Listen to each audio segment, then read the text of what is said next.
साहिब बंदगी सतनाम।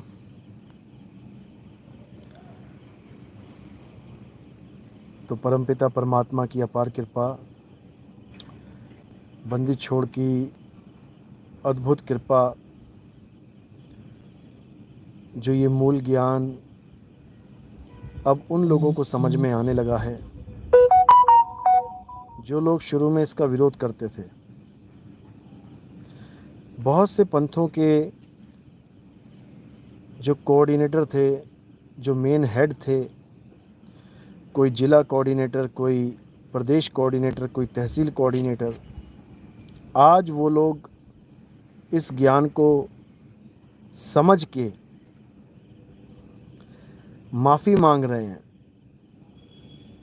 कि नितिन दास जी हमें माफ़ करो, ये ज्ञान हमने बहुत पहले सुना था आपका, लेकिन तब इतनी समझ नहीं थी कि इस ज्ञान को समझ पाते। लेकिन अब धीरे धीरे जब से लगातार सुन रहे हैं, तब से दिन रात का चैन सब खत्म हो गया है। बस इसे ही सुनते जा रहे हैं, इसे ही सुनते जा रहे हैं, ख़त्म होने का नाम ही नहीं ले रहा है। समाता जा रहा है, समाता जा रहा है, अंदर ऐसा बैठता जा रहा है कि क्या बताया जाए। यही होता है, ऐसा ही होता है।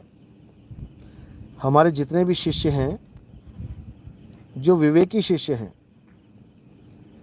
उनकी बात नहीं कर रहा जो धक्के खाने के लिए इधर उधर चले गए हैं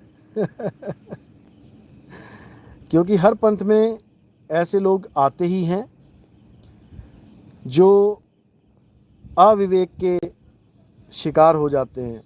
शुरू में लगता है कि बड़े विवेकी हैं, परम विवेकी हैं, लेकिन बाद में सारा गुड़ गोबर निकलता है जिसको गुड़ समझा जाता है वो अंत में गोबर निकल जाता है। तो ऐसा भी होता है। तो मैं उन विवेकी हंसों की बात कर रहा हूँ जो पूरी गहराई से हमारे सत्संग को सुनते हैं, समझते हैं, और जिनका दिन बिना सत्संग के निकलता ही नहीं है। सबके साथ ये होता है। जो भी मालिक का जीव है, जो मालिक का प्रेमी जीव है, जीव तो वैसे सभी हैं, लेकिन सबको हजम नहीं होता ये सत्संग। तो जो विवेकी हंस हैं, उनको ये सत्संग एक बार समझ में आने लगा तो समझ लो कि पूरा फुल हो जाएगा बंदा, अब कोई कमी नहीं रह जाएगी उसमें। ये मालिक की कृपा है, ये सत्य की महिमा है, इसको हम नकार नहीं सकते। तो आज वो लोग भी शरण में आए हैं, बहुत खुशी की बात है। और जब ऐसे लोग आते हैं जो किसी पद पे होते हैं, जिला कोऑर्डिनेटर, तहसील कोऑर्डिनेटर या कोई प्रदेश कोऑर्डिनेटर, तो अपने साथ सैकड़ों जीवों को लेके भी आते हैं। क्योंकि जब एक पदासीन आदमी हिलता है तो खलबली मच जाती है, और ये तो खलबली मचनी ही है। आगे से आगे देखो होता है क्या, क्योंकि समय आ चुका है। जिस समय का इंतज़ार सबने किया वो समय आ चुका है। अब बस देखते जाओ क्या होता है। सोनू दासी साहिब बंदगी सतनाम, नंदुदास सतनाम, सतनाम राम सैनी, भारत सरबा सतनाम, साहिब बंदगी the secret of death Satnam, Golu Sahib बंदगी सतनाम, उषा शर्मा जय सतनाम, ऐश्वर्या रावत साहिब बंदगी, मोहम्मद नवी जय सतनाम, जय सतनाम, नागेश्वर सतनाम, प्रियंका रानी साहिब बंदगी सतनाम, नवीन प्रसाद सतनाम, आरती पंचाल जय सतनाम, धनंजय जय बंदी छोड़ की, लक्ष्मण सिंह साहिब बंदगी सतनाम, कश्मीर सिंह नंदू सतनाम, साहिब बंदगी, दिनेश साहिब बंदगी, मूल ज्ञान सतनाम, गोविंद कुमार जय सतनाम। तो अच्छी तरह इस ज्ञान को समझते जाओ, परमात्मा अपने आप ही दया करेगा। और सबसे अचरज वाली बात तो ये है कि अब इन बाबा लोगों ने इतनी ज़्यादा हमारी नकल मारनी शुरू कर दी है कि मुझे लग रहा है थोड़े दिनों में ये अपना सत्संग ही भूल जाएंगे। ये जो लाइनें बोलते हैं, जो बोलते आए थे आज तक, मुझे लग रहा है वो सारी लाइनें खत्म हो जाएंगी, और जो हमारा सत्संग में जो कुछ भी ये सुन रहे हैं ये वही दोहराते चले जाएंगे। और वो आचार्य उसने तो बिल्कुल ही बेड़ा बैठा रखा है लोगों का। 2014, 15, 16 में कहता था कि परमात्मा दो स्वरूप में है, निराकार कह लो चाहे साकार कह लो। अब हमारे सत्संग सुन सुन के उसको उसको निराकार साकार भाता नहीं है अब। जिसको पहले वो परमात्मा परमात्मा कहता नहीं थकता था कि साकार भी परमात्मा, निराकार भी परमात्मा, साकार परमात्मा निराकार तक पहुंचाने का एक जरिया है, ये भाषा बोलता था जो। अब हमारी भाषा सुन के, हमारे सत्संग सुन के अब इसको निराकार और साकार इसको हजम नहीं हो रहा है। बताओ, ऐसे ऐसे निकम्मे लोग भर्ती हो चुके हैं कि क्या बताया जाए।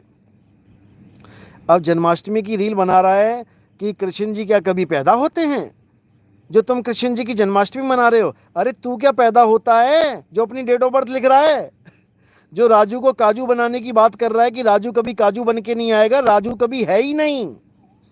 राजू वो है ही नहीं जिसे तू काजू बनाने की सोच रहा था। ऐसे बेवकूफ लोग आ गए हैं कि क्या बताया जाए। भाई, जितने भी शरीर तुम्हें दिखाई दे रहे हैं ये सब काया है, मिट्टी है। ये राजू काजू सब काया है, मिट्टी है, समझे? अपने आप को पहचानो जो अजन्मा है, नित्य है, शाश्वत है।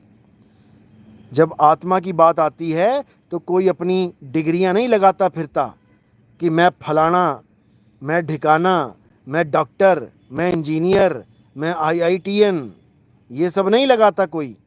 ये सब अहंकार है। अरे तुम्हारा अहंकार नहीं छूट रहा है तुमसे, और तुम बातें कर रहे हो आत्मा की, और आत्मज्ञान के नाम पे शून्य, बिग जीरो। पूरा दिन आत्मा आत्मा आत्मा करता रहता है। जब इससे पूछता है कोई इसको कि भैया आत्मा है कैसी, तो कहता है क्या तुम्हें लगता है आत्मा जैसी कोई चीज हो सकती है? बताओ, ये हाल है इन आत्मज्ञानियों का। पूरा दिन चीनी बेचता है, चीनी चीनी ले लो, चीनी ले लो, मुंह मीठा कर लो, मुंह मीठा कर लो। कोई पूछता भैया चीनी कहाँ है, तो कहता है क्या तुम्हें लगता है कि चीनी जैसी कोई चीज होगी? अरे जब चीनी जैसी कोई चीज नहीं है तो तू क्यों आवाजें मार के लोगों को इकट्ठा कर रहा है? जब चीनी जैसी कोई चीज नहीं है, आत्मा जैसी कोई चीज नहीं है, तो तू आत्मज्ञानी कहां से हो गया? इतना बुरा हाल है इन लोगों का, क्या बताया जाए। लेकिन शुक्र है कि अब जनता जान रही है कि आखिर ये लोग डाटा लेके कहां से आ रहे हैं। जैसे इंटरनेट में होता है ना, किसी का डाटा तुम्हारे मोबाइल में दिखाई देता है तो तुम्हें लगता है कि ये मेरा ही माल है, और जो देखता है वो भी कहता है हाँ हाँ मैंने उसके मोबाइल में देखा। भैया डाटा कहीं और से आ रहा है, डाटा कहीं और से आ रहा है। ये जो आज ज्ञान लेके बैठे हैं, तू जाग जा, अपने स्वरूप में आ जा। क्या करेगा अपने स्वरूप में आके? वो पीली ततैया क्या बोल रहा है, अपने स्वरूप में आ जा। अरे स्वरूप में आके तू आ गया क्या भाई? तुम भी वही काम कर रहे हो, नाम जप रहे हो स्वरूप में आने के बाद भी। तो जो नहीं आया वो भी नाम जप रहा है। दोनों में फर्क क्या है? अरे दोनों में फर्क क्या है? इतना भी नहीं समझ पा रहे हैं और अंधी भेड़ की तरह लगे पड़े हैं। एक तरफ कह रहे हैं कि स्वरूप में आ जा, सारी दुनिया तेरी गुलाम हो जाएगी। अरे तुम हो गए क्या सबके राजा? तुम खुद ही गुलाम हो। जब तुम ही स्वरूप में नहीं आए, तुम ही राजा नहीं हो पाए, तुम ही किसी की गुलामी कर रहे हो, तुम ही किसी का नाम जप रहे हो, तो तुम क्या स्वरूप में आओगे किसी के? और तुम किसको क्या स्वरूप में लेके आओगे? इतना बुरा हाल है। स्वरूप में आने का मतलब समझ लो क्या होता है। स्वरूप में आने का मतलब होता है कि हर चीज से मुक्त हो जाना। ना मैं जप में, ना मैं तप में, ना एकांत निवास में, हर चीज से मुक्त हो जाना। तब समझो कि स्वरूप में आ गए। और अगर अभी राधे राधे चल रहा है, राम राम चल रहा है, अल्लाह अल्लाह चल रहा है, वाहिगुरु वाहिगुरु चल रहा है, तो भैया स्वरूप में नहीं आए, तुम जपी बन गए। जपी तपी सन्यासी, इनकी कभी मुक्ति नहीं होती।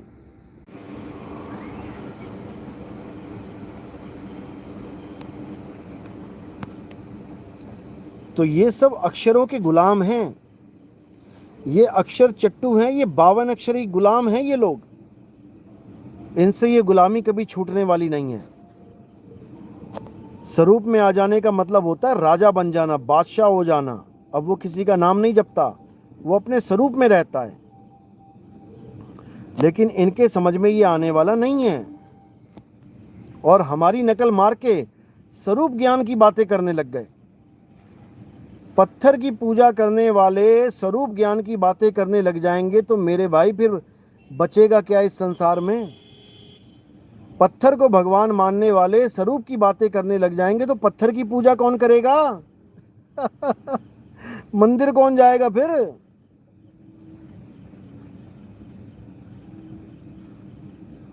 इतना बुरा हाल है। तो इन लोगों से सावधान रहना है। ये वो लोग हैं जो गोबर में गुड़ मिला के बेचना चाहते हैं। इनका ज्ञान गोबर है, अपने ज्ञान को नहीं छोड़ना चाहते, गोबर को किनारे करना नहीं चाहते, गोबर में गुड़ मिला के बेचना चाहते हैं। यानी हमारे ज्ञान को अपने ज्ञान में मिला के खिचड़ी पका के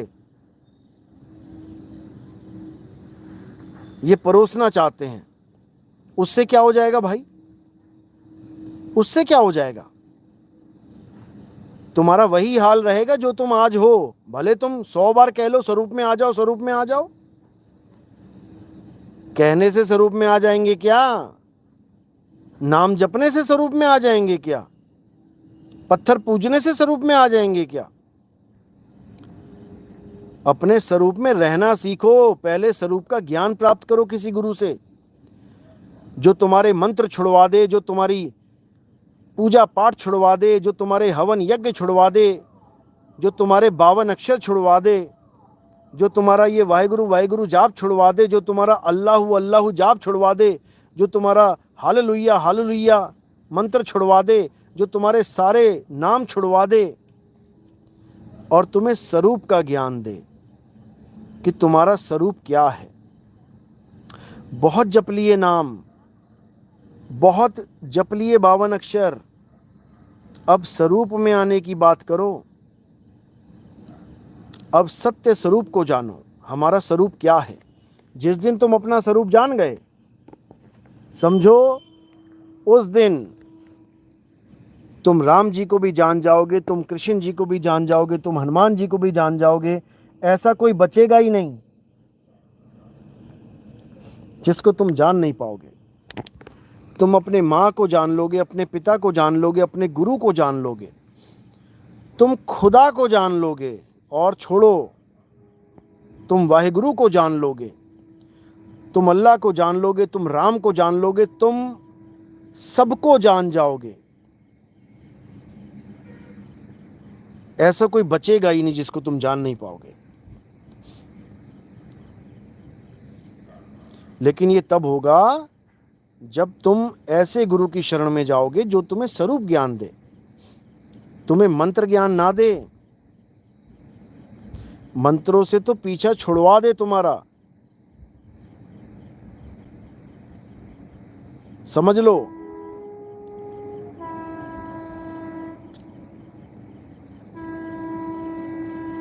तो इसीलिए सबसे पहले इन 52 अक्षरों को जानो।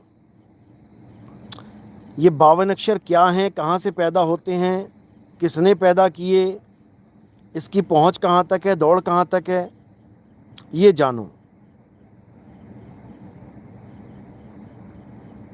और फिर त्यागो।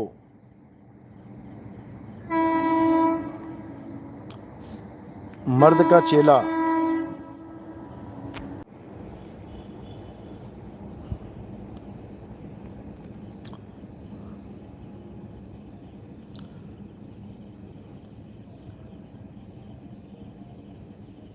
मर्द का चेला कबीर का। गुरुजी, किसी ने मैसेज किया है जो कह रहे थे कि मदन साहब ने हठ योग किया और परमात्मा मिले, इसमें कितनी सच्चाई है बताओ। कोई पागल ही होगा जो ऐसा मैसेज कर रहा है कि हठ योग किया और परमात्मा मिल गए। हठ योग से परमात्मा नहीं मिलते। हाँ, मदन साहब ने अष्टांग योग सिद्ध किया हुआ था। अष्टांग योग सिद्ध करने के बाद भी उनको वो तसल्ली नहीं हो रही थी जो उन्हें चाहिए थी। तो उन्होंने जब कबीर साहब की बीजक पढ़ी, उसका भाव जाना, भाव समझा, तो उनको आगे की जिज्ञासा हुई कि मुझे आगे का ज्ञान चाहिए। तब वो एक गुरु के पास गए, उनसे भेंट हुई, ज्ञान चर्चा हुई। तो उस गुरु ने कबीर साहब को मिलने का वादा किया, मदन साहब को मिलने का वादा किया कि जरूर मिलेंगे तुम्हें, अभी और ज्ञान समझो, अभी समय नहीं आया है। तो वो तो चले गए, वो दोबारा नहीं मिले कभी, लेकिन मदन साहब इंतज़ार करते रहे। तो जब आगे का भेद नहीं समझ पाए, नहीं मिल पाया, तो वो जो कालिंजर वन मैंने बताया था, वहाँ जाके बैठ गए कि मुझे आगे का रास्ता चाहिए, मुझे आगे का ज्ञान बताने वाला अगर परमात्मा कोई है तो आए और मुझे रास्ता बताए।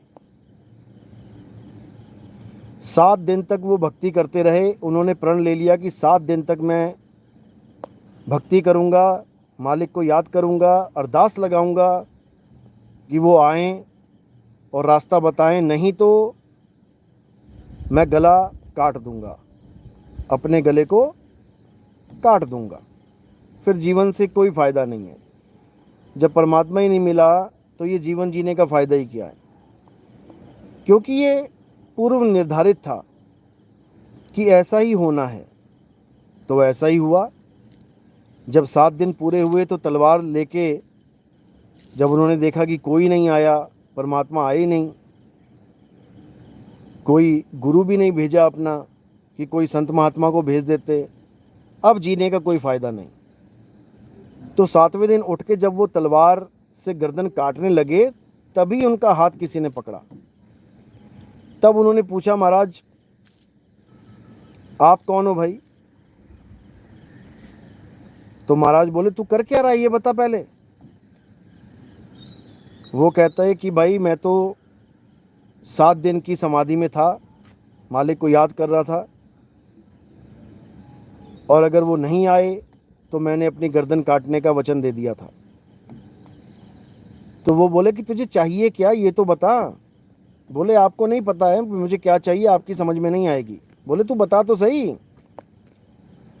तो जब उन्होंने बात करी सार शब्द की कि वो शब्द क्या है जिसका हम सिमरण करें, जो 52 से परे है, जो हठ योग से परे है, अष्टांग योग से परे है, प्राण योग से परे है, जो राज योग से परे है, जो हर प्रकार के योग से परे है, हमारा निज स्वरूप।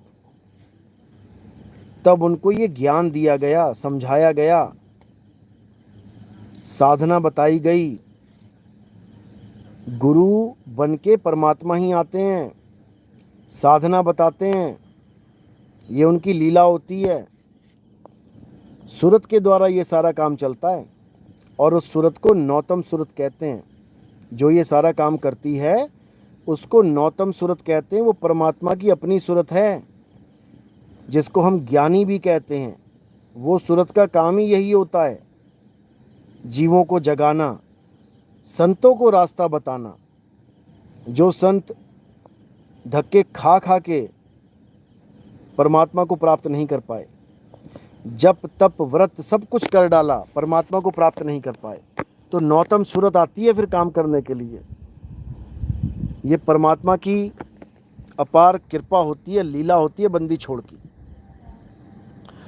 तो कोई अगर ये कहे कि हठ योग से परमात्मा को पाया, तो ऐसा बिल्कुल नहीं है। तुम पाके दिखा दो हठ योग से परमात्मा को। तुम तलवार रख लो गले पे, तुम क्यों नहीं रख लेते? तुम्हें भी मिल जाएगा परमात्मा। तुम रख के तो देखो एक बार। अगर उन्होंने हठ योग से पाया तो तुम पाके देख लो। भाई परमात्मा हठ से नहीं मिलता, परमात्मा दया से मिलता है। अपनी दया से आता है वो, अपनी दया से। जिस पर दया हो जाती है उसको मालिक मिल जाते हैं। जिस पर दया नहीं है वो धक्के खाता है, धक्के खाता है वो मंदिरों, मस्जिदों, गुरुद्वारों में, शक्ति पीठों में। तो ये मदन साहिब की लगन थी, हठ नहीं था कि हठ के द्वारा वो प्राप्त कर लेंगे। वो उनकी लगन थी, उनका दृढ़ निश्चय था ये कि मालिक दया करो, वरना जीवन किसी काम का नहीं। हठ योगी तलवार नहीं रखता अपने गर्दन पे, हठ योगी हठ करता है, हठ योग करता है। हठ योग से प्राप्ति होती है, प्राप्ति को ही सत्य मान लेता है। वो आगे का रास्ता नहीं पूछता किसी से कि परमात्मा आओ आगे का रास्ता बताओ। हठ योगी का मतलब होता है हठ के द्वारा योग करना, चक्रों को जागरण करना, गुदा को बंद करना हठ के द्वारा।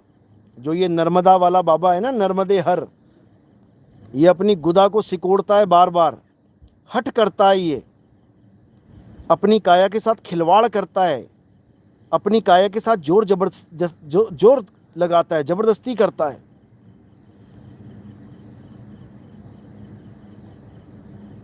गुदा का द्वार स्वाभाविक रूप से बंद ही हो जाता है।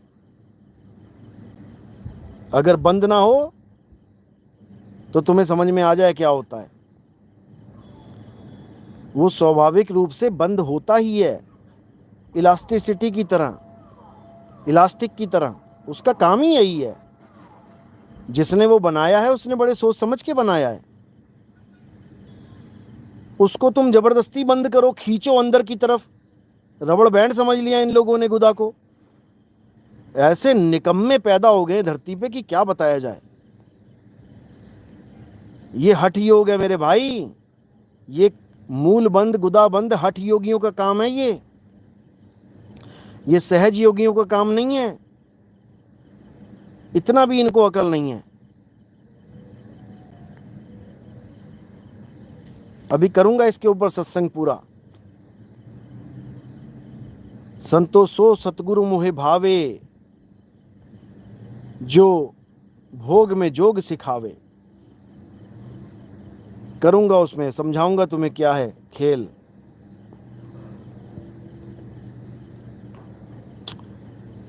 तो ऐसे लोगों को ही हठ योगी कहा जाता है, जो अपनी इंद्रियों के साथ जोर जबरदस्ती करते हैं, सिकोड़ना, दबोचना, ये सारा काम। और सबसे बड़ा झूठ तो इसका ये है कि इसने एक सत्संग में बोला कि मुझे 2020 में ज्ञान हो गया था। क्योंकि कहते हैं चोर चुराबे तुंबड़ी और गाड्डे पानी में, और वो गाड्डे वो ऊपर आवे, सच्चाई छाने ना। चोर होता है वो कोई ना कोई सबूत छोड़ जाता है, तभी पुलिस वाले पकड़ के ठोकते हैं उसको।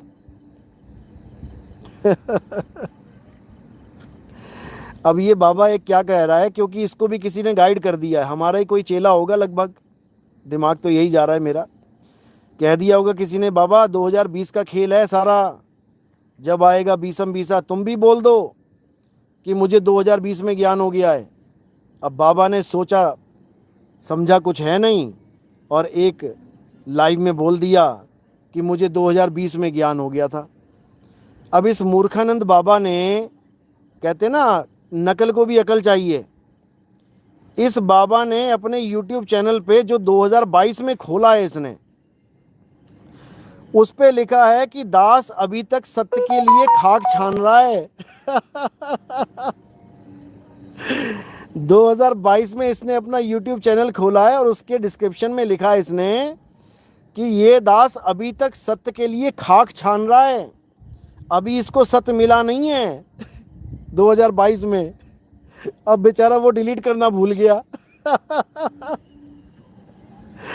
अपने चैनल का जो मेन पॉइंट है वो डिलीट करना भूल गया। मैंने ले लिया स्क्रीनशॉट उसका अब कोई फायदा नहीं है डिलीट करके उसको एडिट करने का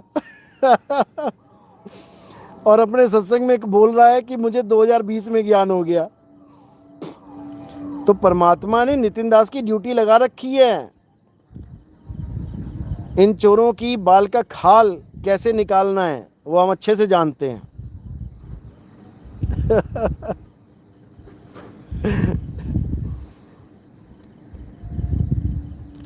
तो ये लोग आते रहेंगे जाते रहेंगे, इनका कोई दीन ईमान तो है नहीं, निगुरे हैं ये, निगुरे निगुरे। और मदन साहिब से मुकाबला कर रहे हैं। अरे मदन साहिब को तो परमात्मा स्वयं गुरु रूप में आए ज्ञान देने के लिए, तुझे कौन ज्ञान दे के गया बता दे जरा। मनमुखी है ये, कहता मुझे खुद से ज्ञान हो गया, खुद से ज्ञान हो गया तो सबको हो जाएगा, तुझे यूट्यूब खोलने की क्या जरूरत है, तू क्यों बाबा बन गया भाई। अगर तुझे हो सकता है ज्ञान, सबको हो सकता है, तुझे क्या जरूरत पड़ गई कि मैं लोगों को रास्ता दिखाऊंगा। अरे तुझे तो रास्ता दिखाया नहीं किसी ने, तू क्या दिखाएगा भाई। इतना बुरा हाल है इन लोगों का, गुरु बनने चले हैं, चेला बन नहीं पाए कभी किसी का। तो साहिब यही समझा रहे हैं, जो मिला सो गुरु मिला और चेला मिला ना कोई, समझ लो।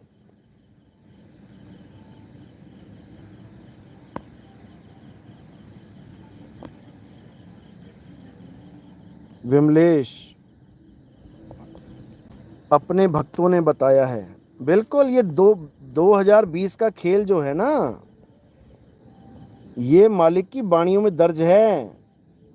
अब इसको फिट करना चाहते हैं ये लोग, लेकिन ये नहीं कर पाएंगे, इनकी दाल गलने वाली नहीं है।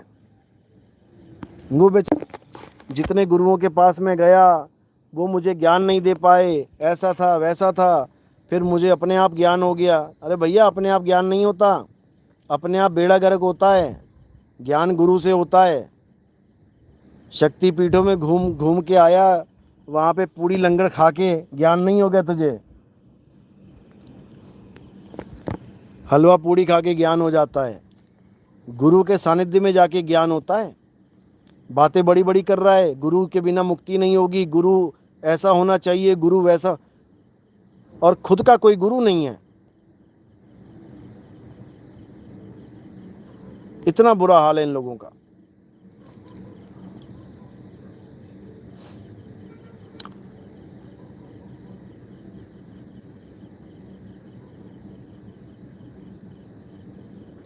गुरुआ गांव बिगाड़ा संतो, गुरुआ गांव बिगाड़ा।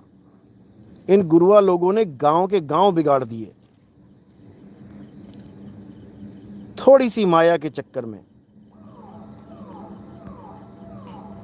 अपना घर बार छोड़ के नदी के किनारे झुंगी बना के बैठ गया। बताओ, आज झुंगी बनी है, कल को महल बनाएगा, 100% बनाएगा। नहीं तो अगर इसको अपनी मुक्ति से प्रेम था तो अपना भक्ति करता रहता। पहले फटे कपड़े पहनता था, जब मैंने क्लास लगाई तो फटे कपड़े पहनना बंद कर दिया। अब कहाँ गया तेरा एक रस।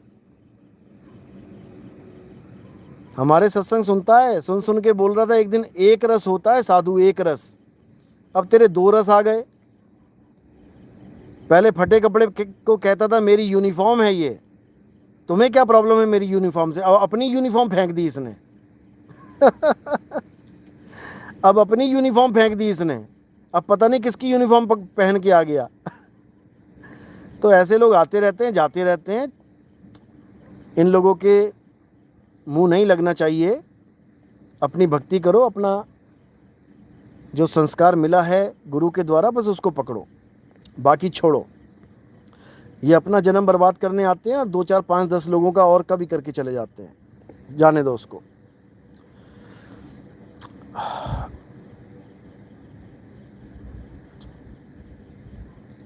मॉडर्स अरीना, नौतम सूरत क्या है? नौतम सूरत, देखो ऐसा होता है जैसे किसी को गुरु की ज़रूरत है, इस संसार में कोई ज्ञान देने वाला नहीं मिल रहा।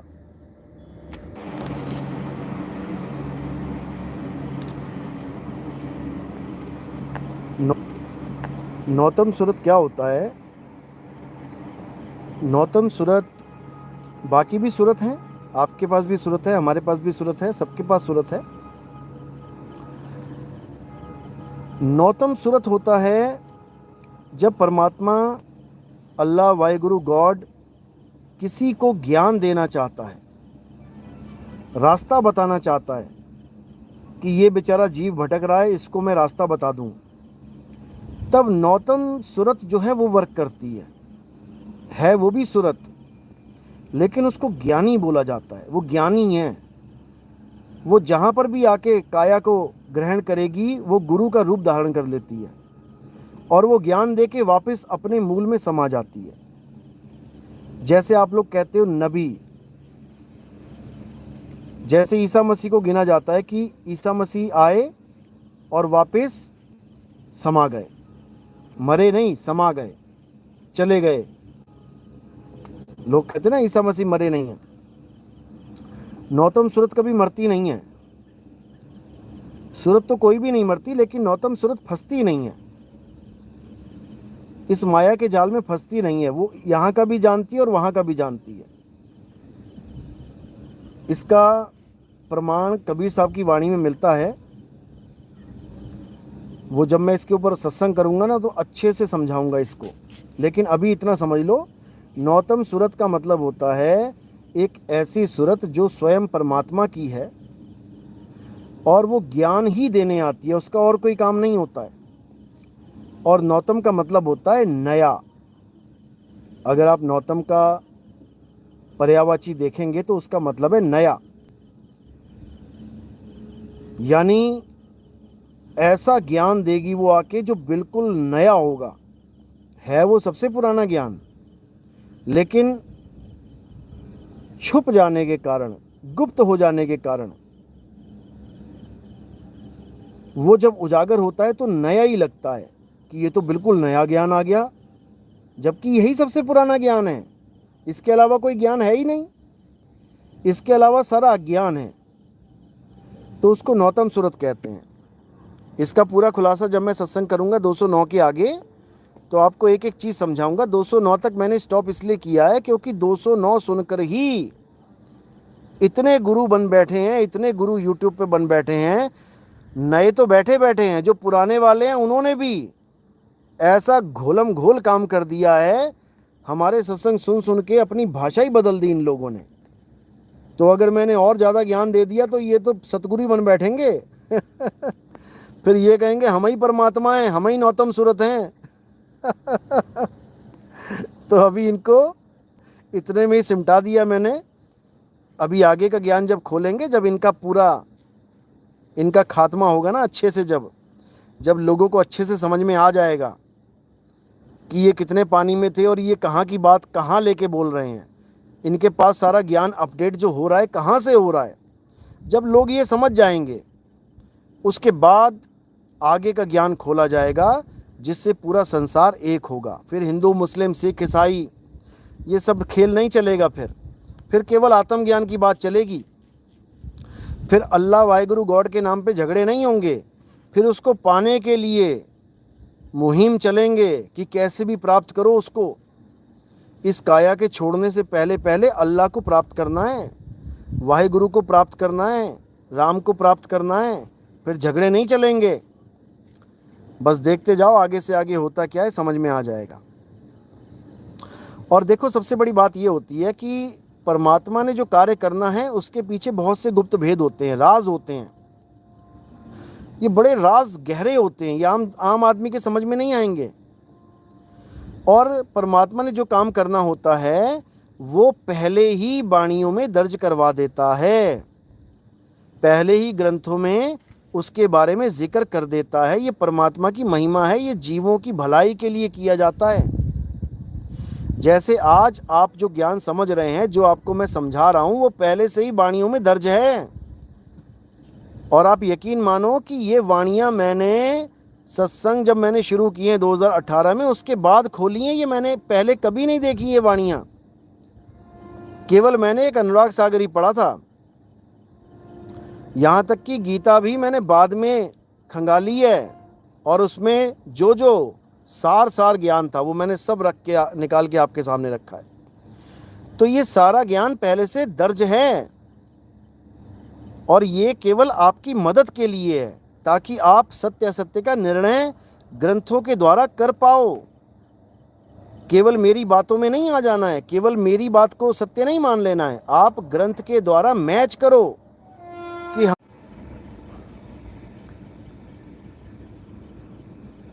तो बात इतनी सी है।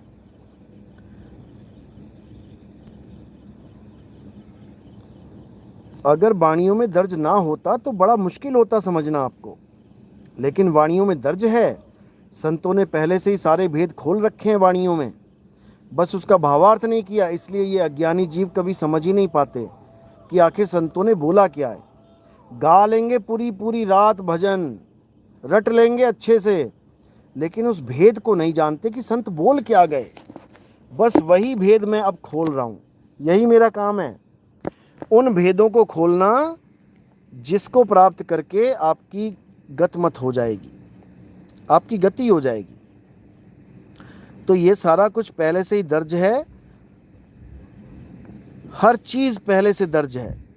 बस मैंने खोल खोल के आपको दिखाना है, समझाना है, और जो विवेकी हंस होगा वो एकदम पकड़ लेगा बात को, नहीं तो नहीं समझ पाओगे। हर चीज, हर निशानी पहले से दर्ज है। नौतम सुरत क्यों रखा गया है उसका नाम, वो भी आपको समझा देंगे। नामों का ही खेल है सारा, नामों से ही समझ में आ जाएगा आपको। इमाम मेहदी क्यों नाम रखा गया, उसी से समझ में आ जाएगा। मोहम्मद क्यों नाम रखा गया, उसी से समझ में आ जाएगा। कल्कि क्यों नाम रखा गया, उसी से समझ में आ जाएगा। हर चीज समझ में आ जाएगी। मर्द का चेला क्यों नाम रखा गया, मैत्रेय बुद्ध क्यों नाम रखा गया, निहि कलंक राया नाम रखा गया, क्यों रखा गया, उसी से समझ में आ जाएगा सब। निशानियां तक बता रखी हैं कि जो भी इस कलयुग में पूर्ण ज्ञान देगा उसकी उम्र तक बता रखी है कि वो कब खुलेगा, उसका भेद कब खुलेगा, कब वो उजागर होगा, कब लोगों को पता लगेगा कि वही है। काया की उम्र बता रखी है 40 साल, यानी 40 साल में पता लगेगा लोगों को कि कौन ज्ञान दे रहा है। मोहम्मद साहब ने भी 40 की उम्र तक किसी को हवा नहीं लगने दी कि मुझे किसने भेजा है। समझ लो, ये सब दर्ज है वाणियों में। तो बहुत सी बातें हैं जो ग्रंथों में छुपी हुई हैं, उसको उजागर करने का जब समय आएगा तो एक एक बात को समझा देंगे, आप बिल्कुल चिंता ना करें। अभी जो मेन खेल है वो ये समझना है 52 अक्षरों को। हिंदी, पंजाबी, उर्दू, फारसी, इन सब भाषाओं को समझो, ये तंत्र मंत्र को समझो और इसको किनारे कर दो, इससे कोई फायदा नहीं है।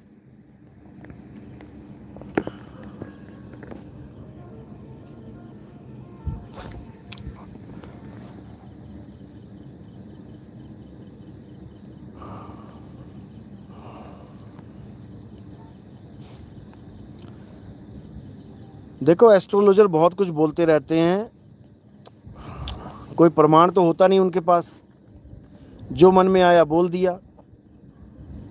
या तो प्रमाण लेके आए, प्रमाण भी क्या लेके आएगा। भूत प्रेतों की योनियां 1000 साल की बोली गई हैं, वो भी सूक्ष्म शरीर है, खेल है सारा, तो वहीं पे उसकी बात कट गई। ऐसा नहीं होता है।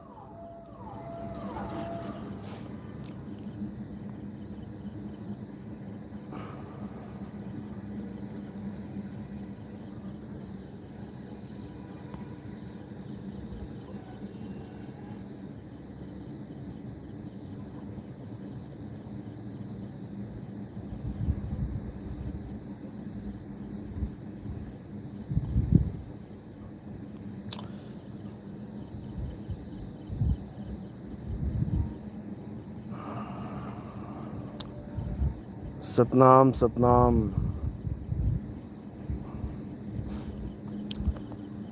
महावीर कुशवाहा, साहिब बंदगी सतनाम गुरुजी। 11वां द्वार का कौन सा ग्रंथ है?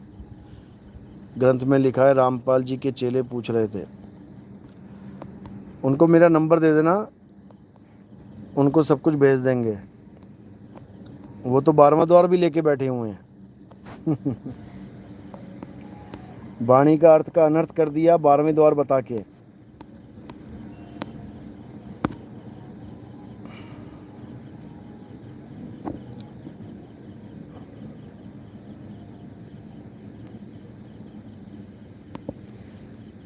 HC चौधरी, ये सब जब वाणियाँ खोलेंगे ना भाई, तब बताएंगे ये सब।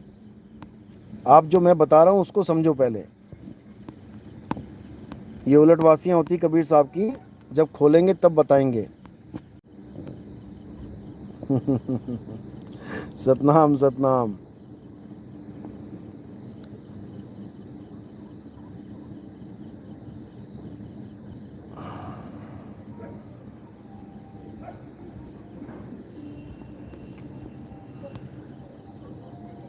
तो भाई मूल ज्ञान को अच्छे से समझ लो, इससे पहले कि मृत्यु आ जाए इस ज्ञान को अच्छे से समझ लो। इससे पहले कि बाढ़ आ जाए तैरना सीख लो। और मूल ज्ञान हम सबके लिए है, हिंदू मुस्लिम सिख ईसाई हम सबके लिए है। तैरना हम सबके लिए है, ज़रूरी है। हिंदू मुस्लिम सिख ईसाई कोई भी है, तैरना ज़रूर सीखो। अगर तैरना सीखोगे तो तुम्हें पानी में भी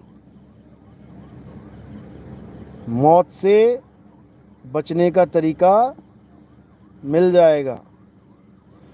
नहीं तो गलती से भी किसी नदी में गिर गए तो कुछ नहीं बचेगा, मरना निश्चित है।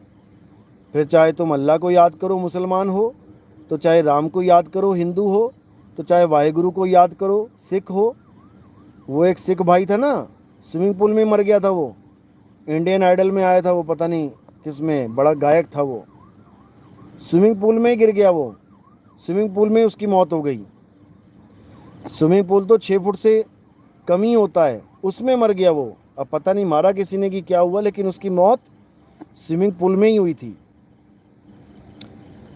तो चाहे वो ईसाई है, गॉड गॉड करेगा तब भी नहीं बचेगा। पानी में गिर गए हो तो भैया कला काम आएगी। इसी प्रकार बचना चाहो काल जाल से, चीनो शब्द हमारा।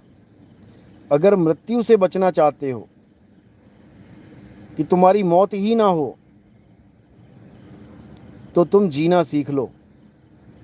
और जीना सीख लो का मतलब है आत्मज्ञान को प्राप्त कर लो, फिर सदा के लिए जीवित हो जाओगे। फिर तुम्हारी मौत कभी होगी ही नहीं।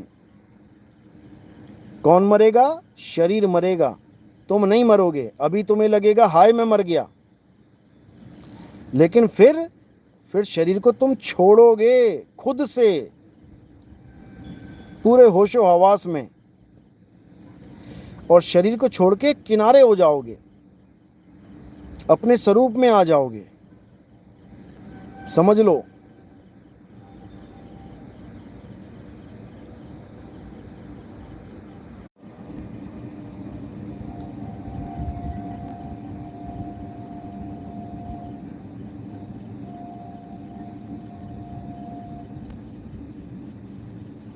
तो समझो इसको।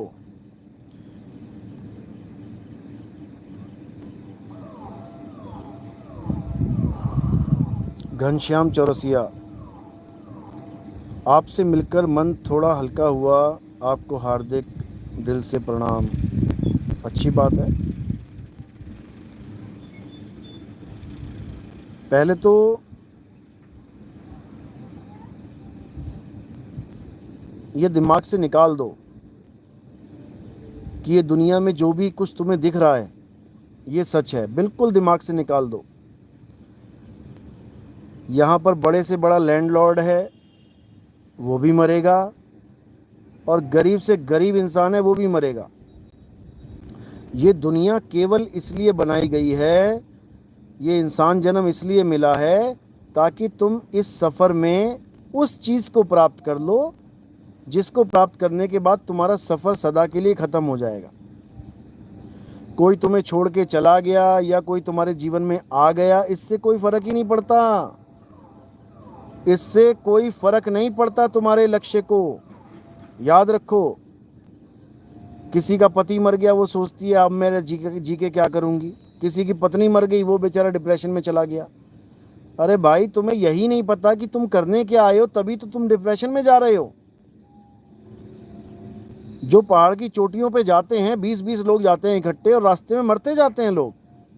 जो मरता जाता है उसको छोड़ दिया जाता है वहीं पे लाश को, और बाकी लोग चोटी पे चढ़ने के लिए तैयार रहते हैं, जा रहे हैं अपना, क्योंकि उनके पास एक लक्ष्य है, टारगेट है। अगर उनके पास लक्ष्य ना हो तो वहीं पे मातम मनाने लग जाएं सारे बैठ के, वहीं रोने लग जाएं, धोने लग जाएं, आगे बढ़े ही ना, उसी की याद में वहीं पे बैठ जाएं, हो गई यात्रा फिर। तो ये संसार एक नाटक मात्र है। कोई तुम्हारे जीवन में आया है तो ठीक है, उसकी भी अपनी यात्रा है, उसको भी समझाओ कि भाई तुम क्या करने आए हो इस जन्म में, उसको बताओ रास्ता।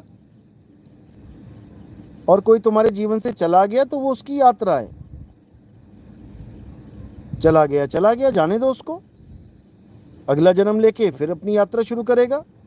खत्म तो यात्रा आत्मज्ञान पे ही होगी भाई, और कोई रास्ता नहीं है कि तुम सोचो कोई और रास्ता है।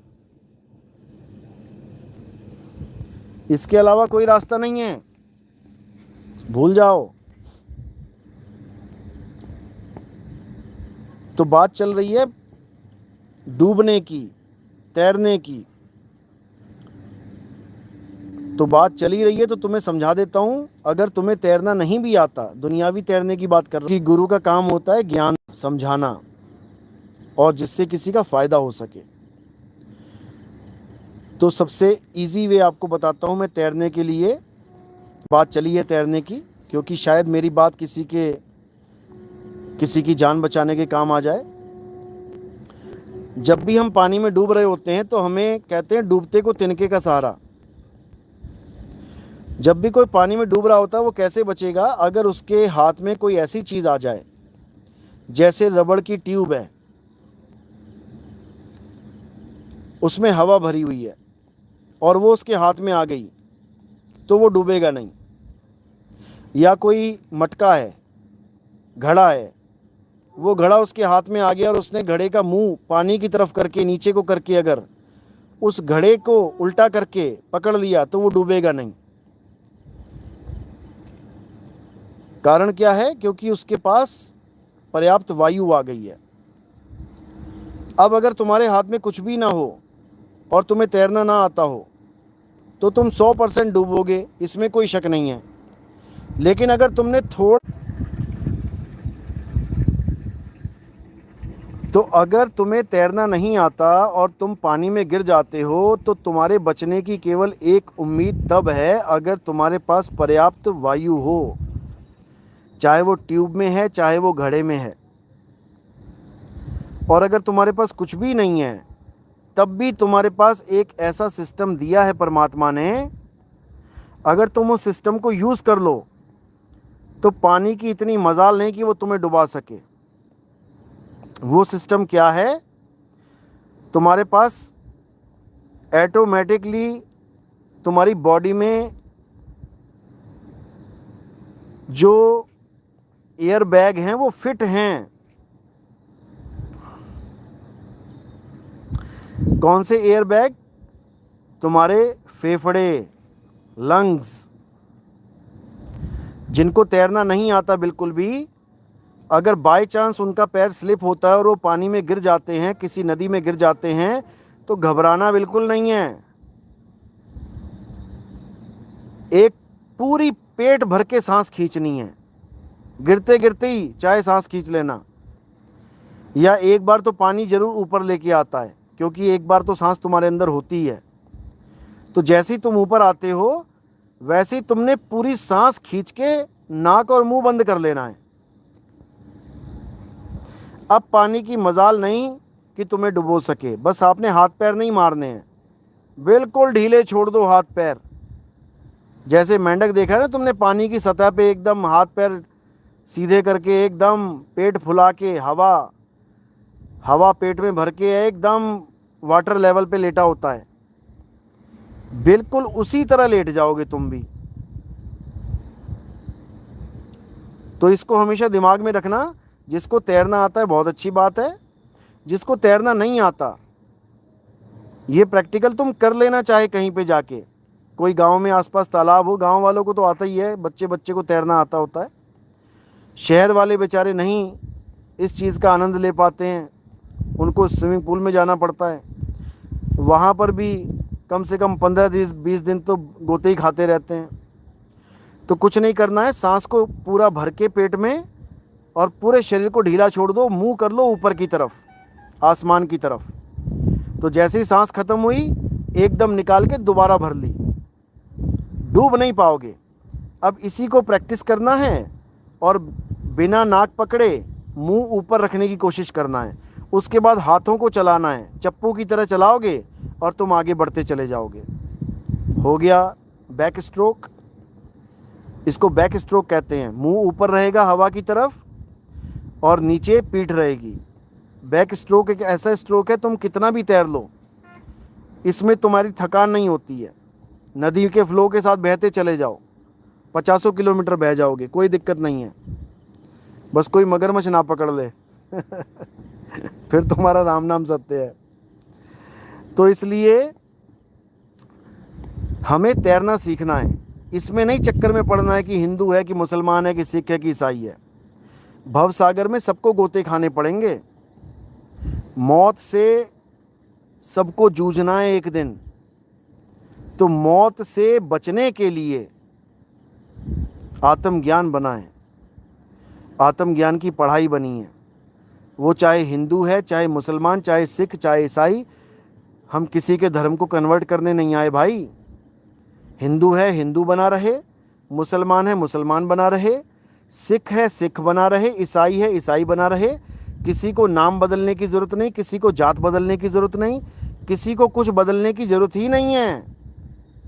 केवल अपना ज्ञान बदलने की ज़रूरत है। पहले पवित्र ज्ञान में थे, अब मूल ज्ञान को पकड़ लो। पहले 52 अक्षरी ज्ञान में थे, अब निअक्षर ज्ञान को पकड़ लो। पहले काया के ज्ञान में थे, देह के ज्ञान में थे, अब विदेह ज्ञान को पकड़ लो। बस इतने सा खेल है और कुछ नहीं।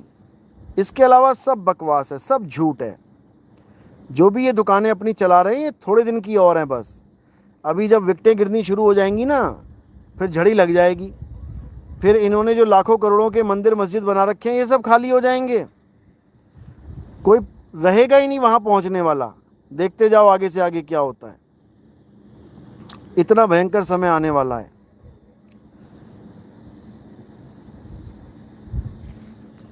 महेश शर्मा, आप मुझे मैसेज करो, जो आप पूछ रहे हो मैसेज करो मुझे 9256111007। इस नंबर पे मैसेज करो, आपको सारी जानकारी मिलेगी इसकी।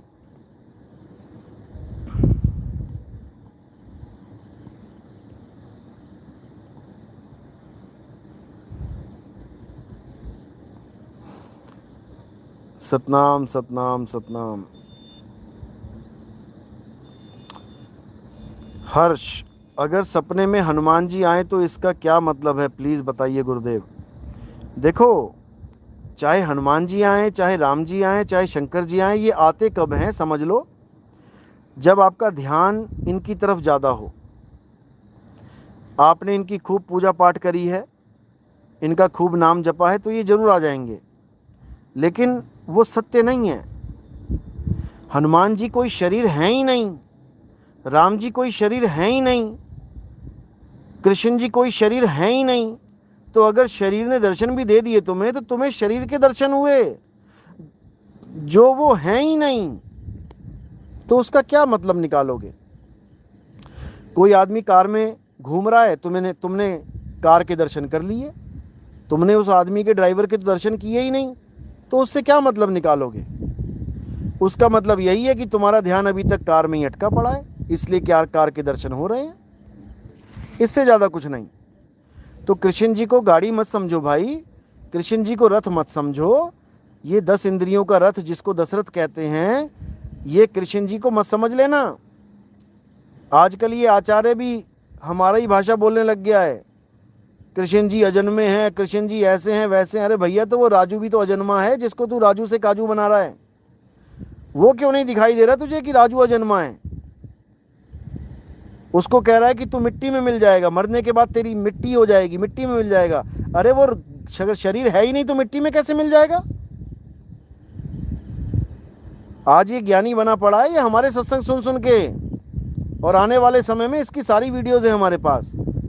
आने वाले समय में दुनिया जानेगी इसकी असलियत। आज कॉपी करने में माहिर हो गया ये सुनिधि पाठक। हाँ जी वही फफूंदी लगा अचार। उस अचार को हम फफूंदी लगा अचार कहते हैं, जो ना फेंकते बनता है ना खाते बनता है। अचार में फफूंदी लग जाए ना तो जल्दी फेंकता नहीं बंदा, सोचता है फफूंदी फफूंदी वाली जो पार्ट है वो फेंक देता हूँ, बाकी अचार काम आ जाएगा। लेकिन खाते भी नहीं बनता, क्योंकि उसका स्वाद बेस्वाद हो गया होता है। तो ऐसे फफूंदी लगे अचार बहुत आएंगे, बहुत जाएंगे। इनके 2015, 16, 17, 18 से पहले वाले सत्संग सुनो, इनकी असलियत तुम्हें पता लगेगी ये क्या लेके बैठे हुए थे। और आज ये हमारी भाषा बोलने लग गए हैं निकम्मे। लेकिन अब जनता को बेवकूफ़ बनाना आसान नहीं है, आने दो, समय लग जाएगा पता। पहले साकार निराकार पे गाड़ी खड़ी हो जाती थी, अब कह रहा है साकार निराकार दोनों से पार। बताओ, सरगुण निर्गुण दोनों से पारा, कहें कबीर सो राम हमारा। अब जनता को बेवकूफ़ बनाना आसान नहीं है भाई, बहुत चला ली दुकानें।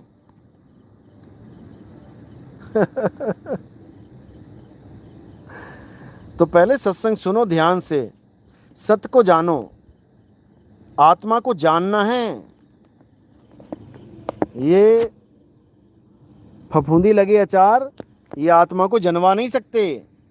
ये गा सकते हैं पूरा दिन आत्म ज्ञान आत्म ज्ञान आत्म ज्ञान। इनसे किसी ने पूछा कि आत्मा को कैसे प्राप्त करें, तो उसको कहता है तुम्हें लगता है कि आत्मा जैसी कोई चीज़ होती है? अरे जब आत्मा जैसी कोई चीज़ होती नहीं है तो यूट्यूब खोल के क्यों बैठा भाई? बंद कर दे इसको। विवेक से समझे, चार नो उर्ली लग गई। अचार नो उर्ली लग गई है, पंजाबी च कहते हैं। तो बुरा हाल है इन लोगों का भाई। खैर, जनता जागरूक है, इसके बहुत से लोग हमारे पास आए हैं सत्संग को सुन के, अच्छे से समझ के, इसकी असलियत को जान के आए हैं हमारे पास, और आते रहेंगे। जो जो विवेकी होगा अपने आप समझता चला जाएगा।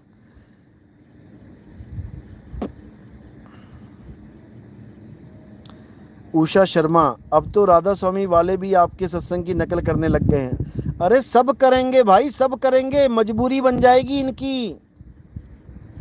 इनकी मजबूरी बन जाएगी, क्योंकि ज्ञान खुल चुका है। अब जो भी अपने सत्संग में हमारी बात नहीं मिलाएगा, समझ लो जनता उसको रिजेक्ट मार देगी। अब जनता को अपने पास रोकने का एक ही जरिया है कि नितिन दास जो बोल रहा है वही बोलते जाओ बेटा, भले उसका ABCD ना पता हो, लेकिन बोलते जाओ। तो ये ज़्यादा दिन खेल नहीं चलेगा जो ये सोच रहे हैं।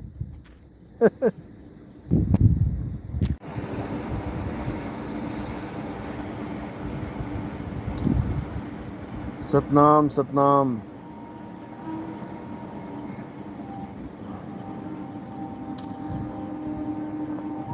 सब समझ में आएगा, थोड़ा वक्त आने दो, पता लग जाएगा। सब समझ में आएगा।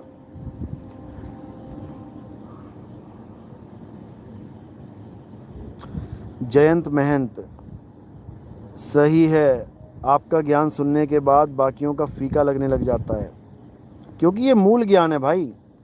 तुम भले दूध पी रहे हो, तुम भले चाय पी रहे हो, तुम भले कॉफ़ी पी रहे हो, मीठी है, लेकिन तुम्हारे मुंह में अगर रसगुल्ला डाल दिया जाए ना, उसके बाद ना तुम्हें चाय मीठी लगेगी, ना तुम्हें दूध मीठा लगेगा, ना तुम्हें कॉफ़ी मीठी लगेगी। ये मूल ज्ञान का जलवा है भाई, ये मूल ज्ञान का रस है।